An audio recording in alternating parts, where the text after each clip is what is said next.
Okay, Charlie, why don't we start with a little bit about your background and what kind of what did you do before you came into Keyrenter?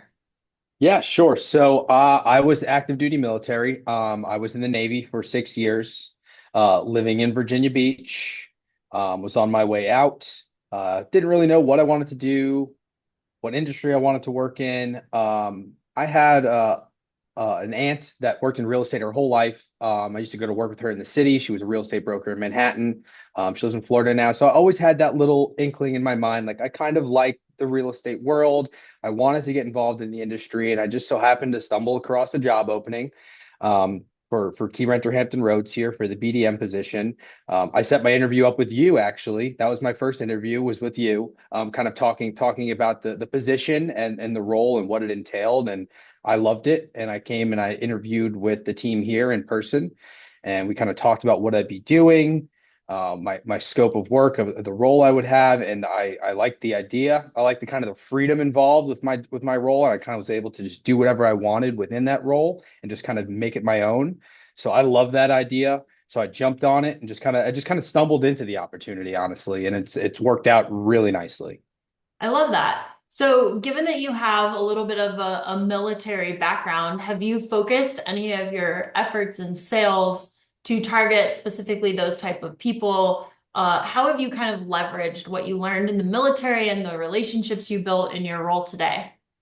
Yeah, so like as some people know, not everyone knows the market here in the Hampton Roads area, which includes 7 cities, specifically Norfolk, Virginia, and Virginia Beach. It's the highest concentration of military service members in the entire country. So that means that there is a ton of active duty military people moving in and out of the area every single year. Has the highest transient rate of military population in the entire country. So understanding that lifestyle has been super important and beneficial with connecting with prospects, connecting with military members that are unsure what to do with their properties when they're PCSing or moving to a different duty station. So being able to leverage that knowledge that I have and that lifestyle that I once lived, it kind of portrays confidence within these military members that they know that someone has their back, that understands what they're going through, understands the challenges they face, and it's really nice to make that connection with people and be able to help them, honestly, because they seem a little lost. You have someone in the military that is moving to Hawaii. They have a house here in Virginia Beach with a great interest rate. They don't want to sell. They don't know what to do. They don't know who to turn to, and they find confidence in me because I'm prior military, so we all look out for each other.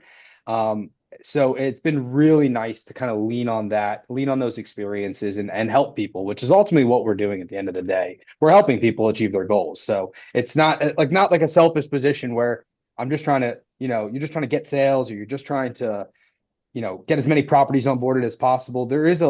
You have to enjoy helping people because that's when you really are successful in this industry. I agree. I like it's so relationship based. And I remember when we sat down with Rodney initially, when we were going through his blueprint and kind of creating the whole sales system, one of the things we tossed around was we've got your six. Because that was just military language and we had a lot of fun with that. So how do you think, as you're speaking with these military families and these people that are PCSing and they're a little lost on what to do, where do you think you're able to help the most? Like, where do you see people struggling the most in this process? They're struggling the most in understanding what their opportunities are. They're not sure what they can do. They know they have two choices. They can rent the home and they can sell the home, right? That's it. But they don't understand the nuances involved with renting a home. They're not sure what the costs are. They have no idea what rental rates look like. They have no idea how to screen a tenant. How do I make sure my lease is written the right way? So, really bringing up all these concerns and issues and questions they should be asking, that heightens their awareness like, oh, wow, okay, I really should be leaning on someone who's a subject matter expert in this area because these are questions I hadn't even considered. I never thought about screening a tenant. I don't know where to find accurate rental rates. I don't know about legislation that was just passed on renter rights and laws. And it can get very overwhelming for people, especially first time accidental landlords, which is something that we definitely specialize in here at Hampton Roads. So, really laying it all out for someone, showing them all the different aspects of what property management is and what it means to be a landlord and do it the right way, legally above board. Once you start, peeling back those layers of what's involved and start explaining the processes, they immediately feel more comfortable. They feel confident, they feel comfortable, they have someone that is taking care of it for them. They're not worried anymore. They have enough on their plate already, right? They're active duty military. They're about to go move across the country, probably deploy somewhere overseas or move overseas. And they need to have the confidence that someone's taking care of their investment for them while they're gone. So just really getting all that information to them, making them feel as comfortable as possible is super, super important. I love that. Have you ever run into someone from the military who took out a VA loan and, had to put very, very little down and then PCSed and was trying to sell, get their asset, like the money out of the asset, but not be able to because they were upside down? Like, have you ever seen that situation actually play out in your time as a business development manager? Yeah, so it's happened multiple times, right? So I have a good example of a owner that was a military member. He had bought his house in 2022, and he had to PCS. He got orders. He was leaving to go to California. He's only lived in the home about a year and a half by the time we connected with him, and he had no money down on the home. It was a standard VA loan with nothing down, an okay interest rate, but if he were to sell, he was going to lose money on the property. And ultimately, he wants to sell the property. He's not interested in being a landlord. He doesn't want to, have an investment portfolio. That's not where his head was at. And I needed to really portray to him that you don't have to be, a real estate investor. You don't have to have ambitions to grow a portfolio. You have different options. So we kind of laid out a plan together. And the plan is he wants us to manage it for around 3 to 4 years, get him some equity in the property, make it worth selling at that point. Make it, have it appreciate over time. Let someone else pay the mortgage down, build a little equity, appreciate the value of the property. And when he's ready, then he can sell. He wasn't really aware of that as an option. He really just thought that, okay, well, I have to sell it and take a loss because he didn't want to be a landlord. So getting that mindset switch where you don't have to hold it the rest of your life. You have options here. And it made more sense for him to rent it out for a couple of years before he had the proper equity to then go ahead and turn around and sell it. I love that. It sounds like you're genuinely helping people better their lives financially and make sure they make the right moves. That's not something that you're just saying. Like you are coming with a guy who's in the military, who's in a tough spot, upside down in his home, gonna lose money on it. And you're not like, hey, we're gonna rent this forever for you. It's like, let me get you to a spot where you're not upside down in it anymore, and then pull your equity out, pull your asset, sell your asset. So I love that. I think it's so important for sales just in general. So awesome, awesome work. I love hearing that. Yeah, no, like I've like really like my mindset over the past 9 months has really switched to a point where you have to your main goal needs to be how can I help these people, right? Because at the end of the day, like we already said, like that's what we're doing. We're helping people achieve their goal, whatever their goal is. Do you want to grow an investment portfolio? I can assist you with that. Do you want to stabilize a property and get it to a point where you're ready to sell it? We can assist you with that. That's not one size fit all in this industry. It's really case by case. It really is tailored to the client. And that's like something that I feel is lost on some people. You really need to tailor everything you do to that specific client because you have options here. And if you try to jam every client into the same blueprint and the same method, it's not going to work. Not everyone's the same. Not everyone's situation is the same. So you really need to be able to pivot and to navigate through all these different personalities and these different financial situations and figure out what works best for them and make sure that there's a good game plan built around that. I think you're so right. And I think so many business development managers just have one pitch that they're giving out there and there is no critical thought. And I do think that it makes the difference not only in your success, but in theirs. So what tools do you think you have built up in those last 9 months that have really helped you shift your thinking and create unique paths for everyone? How have you done that? So, I mean, first and foremost, I would say is like the organization that you have in your CRM and you have with your prospects is the most important thing in this industry. If you do not have a properly organized pipeline, a properly organized CRM with good notes, good processes, good transitions, good stages, you are failing. You will not be able to manage all your different prospects. You will not be able to tailor your pitch and tailor the needs of that client because you don't have it accurately annotated. You don't have it accurately organized. That is the people ask me, what has RentScale done that has benefited you the most? I'm sure a lot of people will say a lot of different things. For me, it's the organization. It's the setup of the CRM. It's the mindset of you need to have it organized properly. You need to be swapping prospects to these different stages. You need to be notating their account with good notes. If you're not doing that, you are failing at step one and you will not succeed throughout any other step. Like that is easily the most important thing I've taken away from you guys. And when people ask me, like, what have you established? There's all these different answers. You have different lead services, you have different outbound strategies, you have different, pitches that you work on. Those are all super critical. But if you're not properly organized on the front end, everything else is going to fail like a domino effect. So that's what I've taken away from you guys. And when people ask me, like, that is my number one thing. It's organization in the CRM. It's good notes and good structure, and everything else kind of falls into place after that. I think that that's really important. And I also think like you can't have those critical conversations without those notes in place because you're talking to so many different people in one day.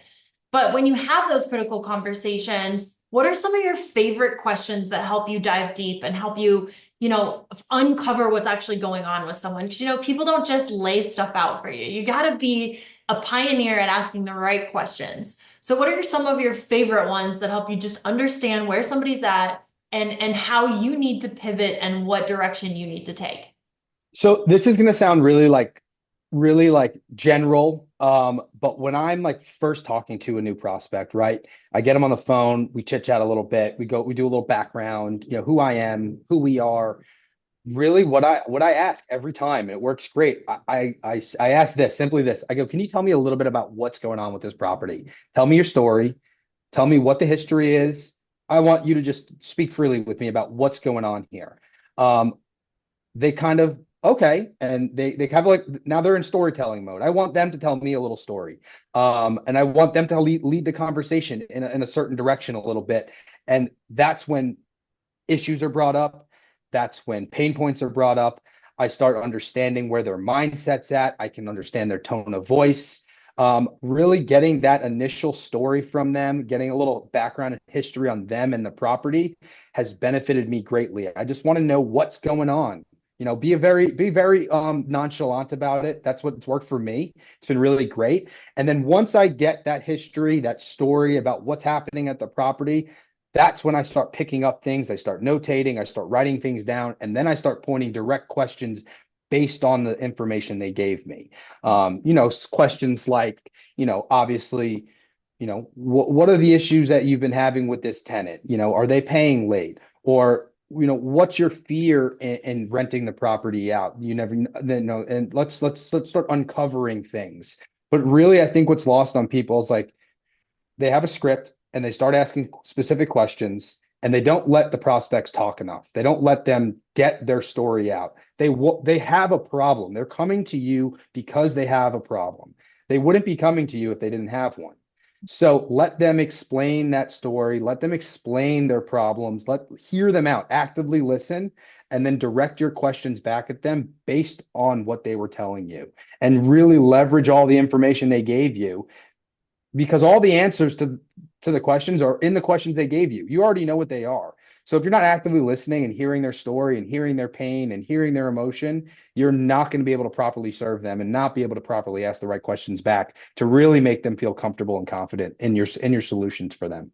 Yeah, I agree with you. And I think another piece that people overlook maybe is the importance of understanding people's goals. And I think this goes straight back to what we were talking about in the beginning, which is helping people. And I don't feel like you can really help somebody if you don't know what their end goal is. Like, how are you going to drive them to a spot, a destination, if you don't know where they're trying to get? So Yeah. is that something that you're discussing with your prospects is like, where are you trying to go? What's your destination? And like, let's create a path of how to get there. Yeah, no, absolutely. So one of the main questions I'm always asking at some point in a discovery call or that initial call is you are asking almost exactly what you just said. It's I ask the same thing. It's what is your goal for this property? Let's not just talk right now. This is great. We're starting this relationship, but what are our goals in the future? What does this look like for you in 5 years from now? Is this something we want to hold? Is this something you want to grow into something, a bigger portfolio? Really understanding and uncovering their mindset is critical because if you don't ask that question, they're never going to tell you.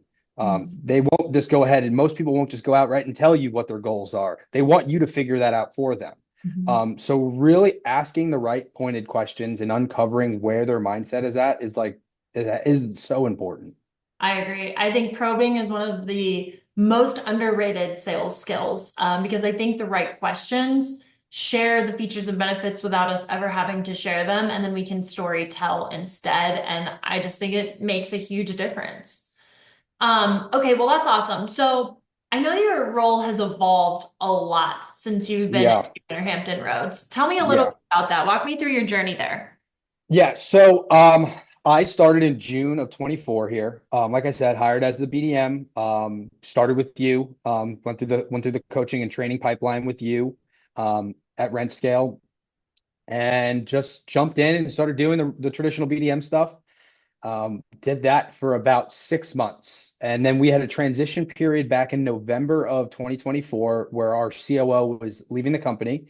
And we were going to be kind of gapped at that operations director who was overseeing the operations team. They were considering, hiring someone else. They were considering, putting a job posting up and seeing who they can get in here to do that. And I threw my hat in the ring and I said, well, I think I can do it. I can do both, and I know I can do both. So, I come from a leadership background in the military. I was in charge of 20 plus people at any given time on every given work day. So I felt extremely comfortable kind of stepping into that dual role. So starting December 1st, I became the director of operations and the director of sales. So overseeing the operations team members as well as running the sales program myself. I have loved it so far. It's given me such a unique insight into the entire process, which I think is really lost across BDMs in the industry, is they're not getting the entire process as a whole. So I am now seeing from the initial lead coming in until, the termination of a management agreement on the back end. I see it in its in full lifespan. I see all the issues coming up. I see the problems, why people want to leave. I see the great things that are happening, why people want to stay. It's given me such a great insight as to what are the problems, not just in the sales process, what are the problems in a whole at the company that's causing churn, that's causing people to be upset, and how can we address those? Because now I'm able to use those different things I've learned in my sales process. I have a great insight into what the operation side looks like now and what benefits and what services we offer for our owners at a deeper level than I did before. And I can now use that and leverage that into the sales program and into my pitches and into my phone calls with these clients. So I feel like it hasn't hindered me at all. It's only helped me. Mhm. The only thing that's been hindered is my time, but I can always get that back. You do have to have good time management skills, I will say. But I remember being in a sales role when I was in the metals industry. And, I think I was in the role for probably 6, 7 years before I went out to an actual mill. Well, like literally where they're melting the lava down. You see it pouring out of these big buckets onto Yeah, sheets and sure. forming. It's so cool. But I'm there and I'm telling you, being at the mill, seeing how it was made, watching it be processed, it changed my sales night and day. I'm telling you. And I had so much more success after I saw behind the curtains operationally of exactly how it got made. I could answer things so much more credibly. And I came at it from a completely different perspective. So I agree with you. I don't think that we put our salespeople in the field often enough. I also used to make all of my salespeople put on a hard hat and boots and go out into the warehouse and pull material for a day with the guys out there who are loading trucks and distributing the material. Again, such a great contact. So I agree with you. I don't know that we do enough of it. And that's an awesome point that I've thought about and I encourage, but I don't know that I ever put a lot of weight on. So I agree. I think that's fantastic. So your role has evolved significantly since you've gotten there. I know that the leads have also evolved. Tell me a little bit about what you're doing on the inbound lead side, advertising, marketing. Like, how are you generating leads either for yourself or how are you helping the company generate inbound for you? Yeah, so I have taken like a three-prong approach for inbound leads. And even one of those prongs could really be considered outbound. But I've found our formula that has worked best for us is having a good paid lead service that you're getting really good guaranteed leads that are only going to you. So we use Geek Media Leads. Mhm. They've been fantastic. For people who aren't familiar with them, those leads are vetted, verified through a Google ad program, and they're only being sent to you. So they're not being sourced out to, 20 different companies, such as like All Property Management. These leads are only coming to you and you pay for it by the lead. If that lead is not valid or if the lead does not respond within 14 days, you're then free to then go ahead and invalidate it and refund that money back. So if a lead isn't real or if a lead never responds or never gets back with you, you don't actually have to pay for it. So it really is for cost effectiveness, a fantastic program for getting leads inbound. On top of that, the second thing is increasing our Google reviews. Getting 5-star Google reviews there's been a direct correlation with the more 5-star Google reviews we get to the more inbound phone calls we get on sales calls. That is people just calling in our main line. They read a review, they're happy, they call our main business line, and they want to talk about property management services. We see a direct correlation between 5-star reviews and inbound sales calls. It is like night and day. We have a week where we get 3 or 4 5-star reviews. The following week, I get 2 to 3 inbound sales calls, almost like clockwork. So having a good paid lead service, getting consistent 5-star reviews over to like every week, we should be pushing those. And then on top of that, networking in the area. Those three things have really juiced up our numbers for inbound leads. So, and with networking specifically, I'm part of a local networking event. So we network with, there's like 100 different companies that are within this networking event, a ton of different realtors, loan officers, home inspectors, appraisers, service industry guys like plumbers, HVAC, electricians, random different stores, restaurants, shops, all part of this big networking group. And we meet every Friday morning and we do happy hours once a month. And that's really helped increase inbound leads as well, because now I'm just networking my name out there. I'm giving my business cards. I'm putting my face out there.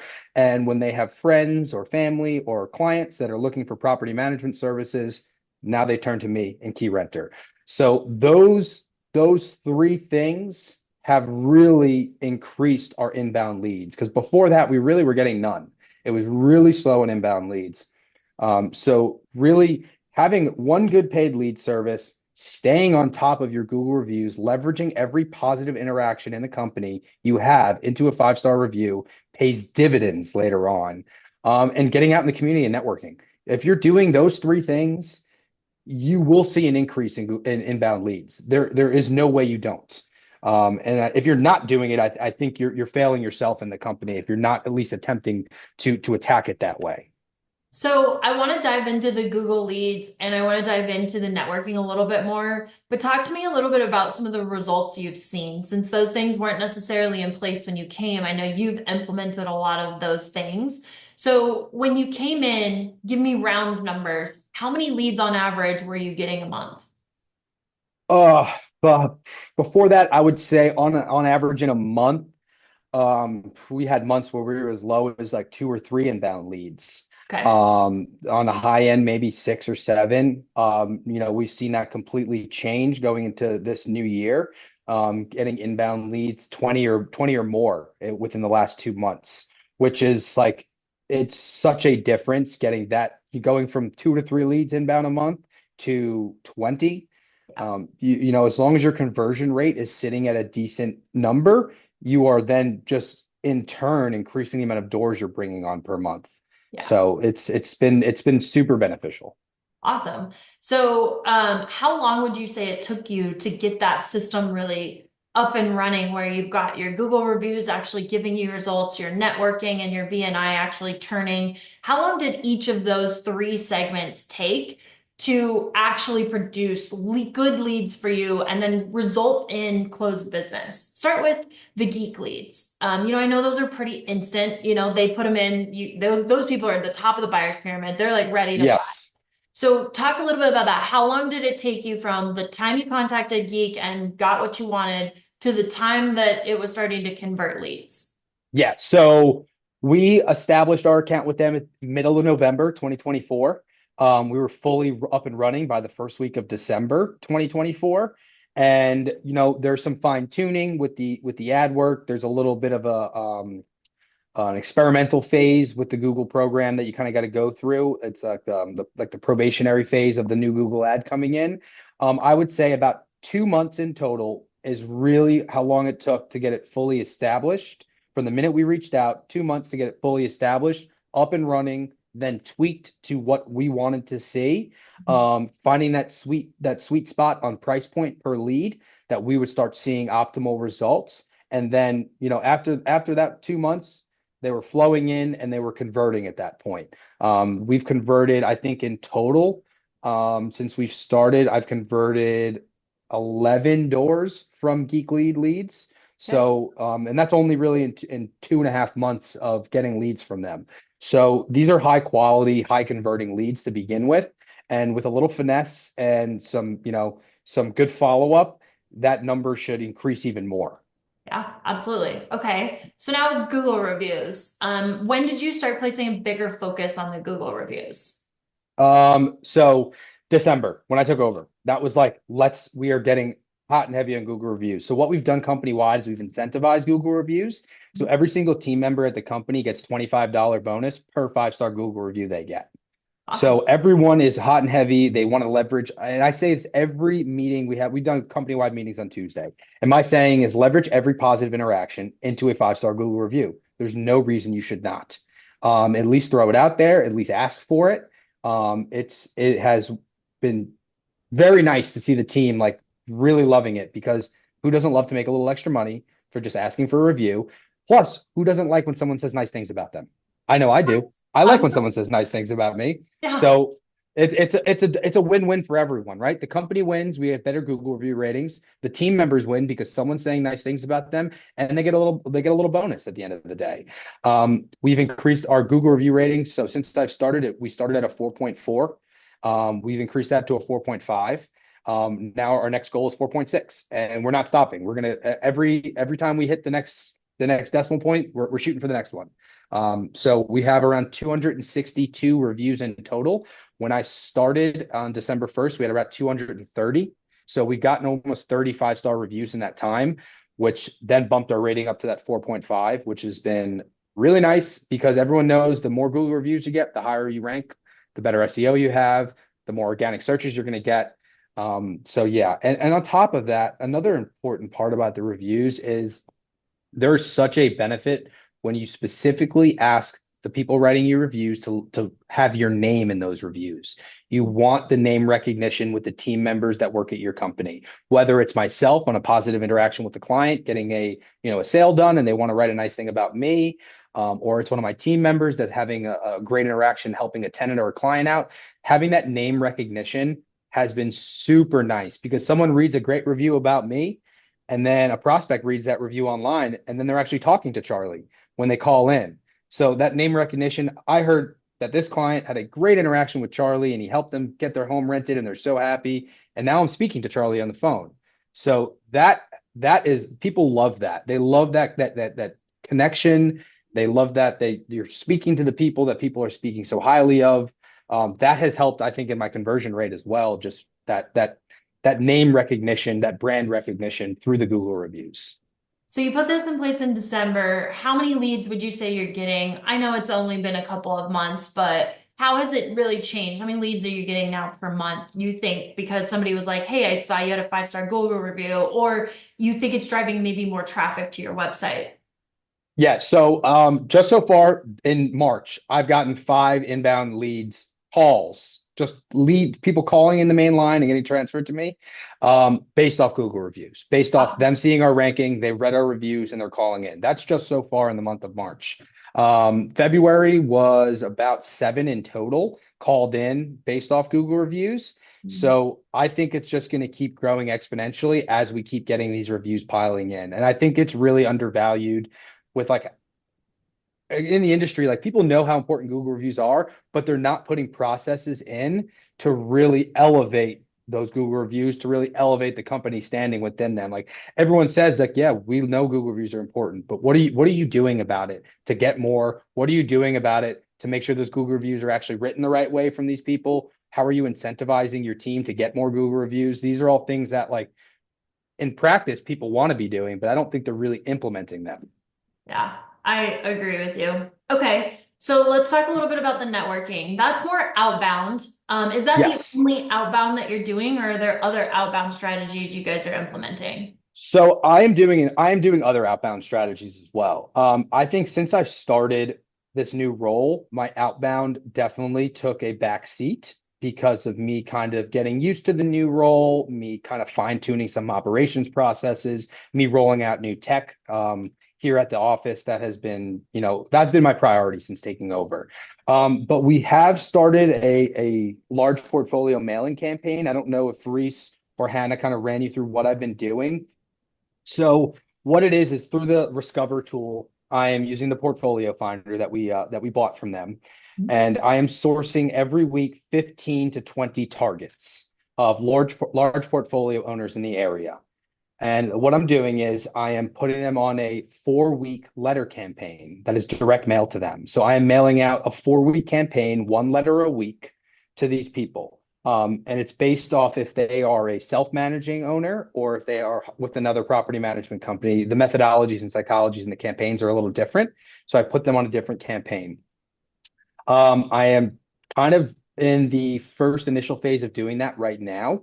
So the first target list that went out, they're on week 4 right now. Okay. So yeah, so we're sending those out every week, and my goal is to kind of grow that target list around 200 targets in total. And once the 4-week lifespan of that initial target list is done, I then begin skip tracing each individual target through Discover, getting their best email and phone number that's attached to that portfolio. And then I'll start beginning outbound calls to them. So I haven't started doing that yet because I'm still in the initial letter phase. But the goal is you want to go a little old school with the initial reach out, right? I want to send the letters out. People are going to be reading them. They're going to be like, what is this? Who is this person? And each campaign kind of it elevates from the initial letter to the fourth letter, more information, more stuff in the letter, more cool little features that we have and services that we offer. And then I'm going to start my heavy outbound calling and emailing them. So now they've read the letters, they've seen this mail come in from this company, they don't know who we are. But now that recognition of that Charlie's actually calling me on the phone. I've been getting his letters for 4 weeks. What is this guy doing? What does he want? Let me just talk to this guy and figure out what he's got going on. So kind of wanted to go a little old school, try something different, and then go tech forward on the back end and start skip tracing, contacting these people, put them on email campaigns, start really reaching out heavily after those letters have been kind of stewing and getting sent out to them for a couple weeks. So you're warming up the leads with the letters so that you're not a completely cold call. And then they know you, they've seen the name a couple of times, and then you're skip tracing and making a phone call. What's Absolutely. what's in these letters? Like, is it a true bifold in the mail, handwritten, like not the letter handwritten, but are you handwriting addresses? What does that mail piece look like? Yeah, so there is some sweat equity involved. There is it's a printed letter. It's a printed letter that's getting printed, and then I hand sign it at the bottom. So there is like a little bit of a feel that someone actually like folded this up, put it in an envelope, and mailed it out to me. So there's definitely like an old school feel. There's definitely some sweat equity involved. But my idea is this: if I can get one person to Mhm. reach out to me from the letters, Yeah. this whole thing's a win. Yeah. One person. If I get one person that reached out and calls me up based off this letter, this has been a success to me. Yeah. So we're really in the testing phase right now. We're really in that initial kind of like the infancy of this whole program. I'm super excited to see what it looks like in 2 months from now, kind of after, a couple campaigns have completed their life cycle and I start reaching out to these people. I'm excited to see what that brings. And we're specifically right now targeting out of state owners. So Okay. that's another caveat too, is Mhm. that we're targeting large portfolio out of state owners first. And once I kind of run that list all the way dry and I no longer have any out of state owner large portfolio holders, then I'll transition to in-state and start contacting more local people. But the focus right now is to attack the out of state owners and kind of bring it back inwards after that. Love that. I think it's so great. I think, with direct mail, I think two things happen. One, everybody's writing it off because they're like, does anybody open their mail anymore? And I always say, like, the postcards aren't the most effective thing anymore because I think they just get filtered out on the way back from people's mailboxes. They're taking Yeah. out the stuff that they're looks like advertising or marketing. So I like the letter. I also think that the people are skipping the most important piece, which is the phone call and the skip trace after. The mail is meant to either drive people online, go to your website, then get retargeted and start seeing more stuff, or it's to call, like make that outbound call and touch them that second time because it's only meant to warm somebody up and get them considering it. I love that you're thinking further down the buyer's pyramid. I think too many business development managers are only at the top and they're not really focusing on how to nurture people up who maybe misunderstand something or haven't considered a different option. So that's awesome. I love it. Okay, well, I want to respect your time. I know we got to wrap up here. A couple more questions for you. Um, what's next for you? Like you're doing some big stuff there. What do you see coming up here in the next even 6 months at Keyrenter? Yeah, so I mean, what's next for me is like I am trying to fine tune the operations process to get it to a point where I can be a little more hands off. I want to get really more heavy into growth here, get more heavy and more time allocated to outbound prospecting. I would love to get more time for meetings with realtors in the area, get more time for attacking furbos in the area. It's just something that I haven't had time for in the last 3 months that I'm really working to get to a point where I'm a little more hands off in operations and I can get a little more hot and heavy with outbound stuff for the sales side. On top of that, I am gonna in the next 6 months, my goal is to get my real estate license as well. I want to get licensed here in the area. I want to get my application in to join NARPM. I want to start becoming more investor savvy when it comes to just real estate sales, investor purchasing, really being able to speak that language. So I'm better equipped to not only go after the accidental landlords, not only go after these inbound leads, but to really start going after these portfolio owners that I'm currently going after, be able to speak their language, be able to kind of offer things in a unique way. I want to become more well-rounded altogether in the industry. And I think that the first step of that is like go get licensed and understand the real estate sales process. Because if you get that, then you makes this job a lot easier. Yeah, you know what helped me do that? Buying my own investment property. And that should be your Yeah. man. Buying my own investment property was like, there's nothing that taught me more than just having to go through the experience myself. So do that. All right. So last question. Any advice you have to somebody who's new for this role? If you could tell them one thing that they should do or focus on, or one thing that got you to where you're at today, what would it be? Run it like you own it. So if you don't come in and plan to run this sales program, run that BDM role like it was your company, this mattered more to you than anything, then you you're kind of failing at that in the beginning. You need to run it like you own it. Go out there, be aggressive, soak every interaction in, be a sponge, learn. That's the biggest thing for me. Like I needed to learn. This was new for me. I was new to property management. I was new to real estate.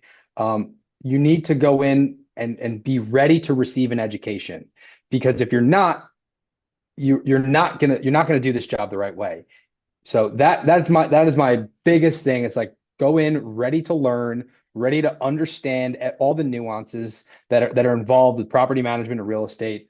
And on top of that, another thing that I wish I did in the beginning that I didn't do until the last 3 months, learn the operation side of your company. Mhm. Understand what every other team member is doing. Understand that when you're close that sale and you hand that client off to the operations team, they're going to remember you.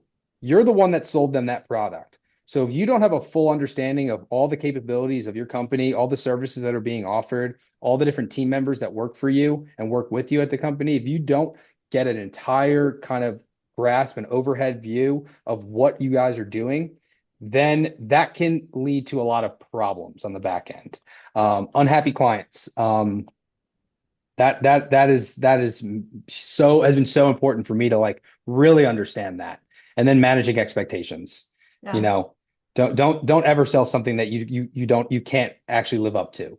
Mhm. That's something I learned the hard way in the beginning. Not really fully understanding what I was selling, not really fully understanding what was going on within the company, maybe making like false promises and not really understanding what we could offer, what we couldn't offer to someone. That is another crazy important thing that we need to touch on. That managing expectations on the front end is so critical. I do. It's all about that onboarding. Well, you have topped our leaderboard several times. You've done some amazing things. I love that we were able to work with you from the very beginning on this, and I love that we continue to work with you now. So, I really appreciate you being here with us today and giving us all of the insight that you have. And I know we'll see you do great things in the future. Yeah, thank you. I appreciate everything you guys did, and you have been more than helpful. Yeah.